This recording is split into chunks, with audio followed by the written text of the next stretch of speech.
And Thursday's Telegraph has the story that Rishi is looking to prevent from not doing enough preventing. That's right, yeah. That's a complicated way of putting it. But basically, Rishi Sunak is going to widen the definition of extremism to include people who vilify the UK, which is every comedian, the Labour Party, and a lot of people right now. Shola, most Remainers. yeah. The Guardian. So he's going to widen the definition to include those with an extreme hatred of Britain, who could then go on to be placed on Prevent, which is their anti-radicalisation, anti-terror scheme. So I mean, it might be a bit of a sop to Tory grassroots to be saying this at this time when it's a kind of they're saying, don't worry, we're worried about terror and stuff as well, but it sounds kind of unworkable. I mean, you can't put everybody who criticises Britain on a watch list, and there's already, I think it's 25,000 jihadis on watch lists who really hate Britain, even though they live here. So I think this is kind of unworkable, and the expansion of Prevent to cover more and more areas is just going to water down their abilities. Well, people have said there's a risk that it might include law-abiding citizens being critical of the UK. What do you think, Nick? Yeah, it could do that. Part of me thinks this is just Rishi on another, hey, I'm anti-woke now, Conservative members, because that's what he's been doing. He's been making various gestures to get the members back on board. So it's interesting he's suddenly talking about this. But it is important because Prevent got the focus on. They kept talking about far-right extremists, very minor, very small number compared to Islamists. It says here only 22% of referrals to Prevent and Channel de-radicalisation programmes are Islamist, even though Islamists account for 80% of live counter-terror investigations and 60% of all extremists in jails. So it's about rectifying that. Yeah, I suppose the danger is that the remit goes too far, but it is good to crack down on this stuff if they actually manage to do it. I'm a bit suspicious because there's a lot of promises going around at the moment. And why do you think there is such a large discrepancy between that 22% and that 80%? Do you think there's anything?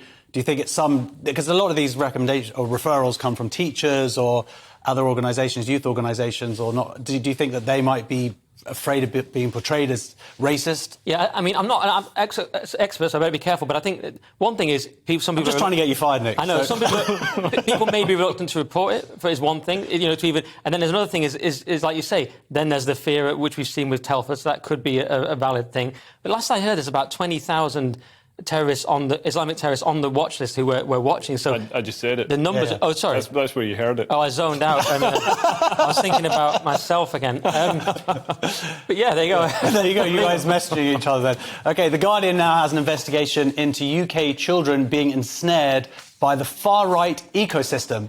Now, is that what got you, Nick? Yes, sadly, Josh. Is that just like GBNews recruiting? Wouldn't say that on GBNews.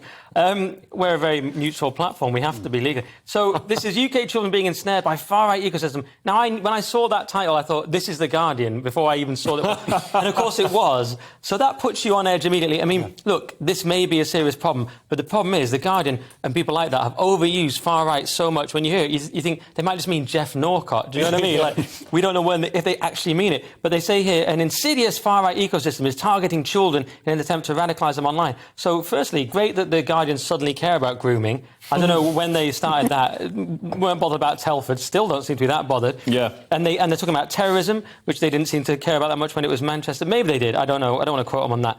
But we've talked about Prevent as well, which You should start reading The Guardian more. Just to check what's in it. Yeah. Just so you know. You can pretty much guess. Believe it or not, they have actually mentioned those things. But well, I always no, they haven't, and they've also the Guardian has published. Why did I set them off? Why did I set them off? You told me they hadn't. That's why. The Guardian has published articles misrepresenting data to minimise. Oh, I've seen grooming gangs. I meant more like it's really I meant sinister. the more Manchester bombings and things like that. It's really sinister and creepy. Follow Leo on Twitter for this. I think what's radicalising people, if people are being radicalised at all, I think a lot of this is nonsense, considering, people consider, genuinely, The Guardian considers GB News to be far right. It's an absolute nonsense. Not wanting drag queens to be teaching your 5-year-old is considered a far right position. It's absolute nonsense. So, but what's radicalising them is mainstream media, like The Guardian, constantly hammering this message. If you're male, if you're white, if you're heterosexual, you're bad. Where are these? There's open discrimination. It's reinforced through,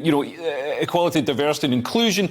Where are people? These people are getting turned away from mainstream culture, so obviously they're going to end up... Well, look, 19 out of 20 children arrested for terrorism last year, for terrorism offences, were linked to extreme right-wing ideology. So that obviously does seem to be... Mumsnet.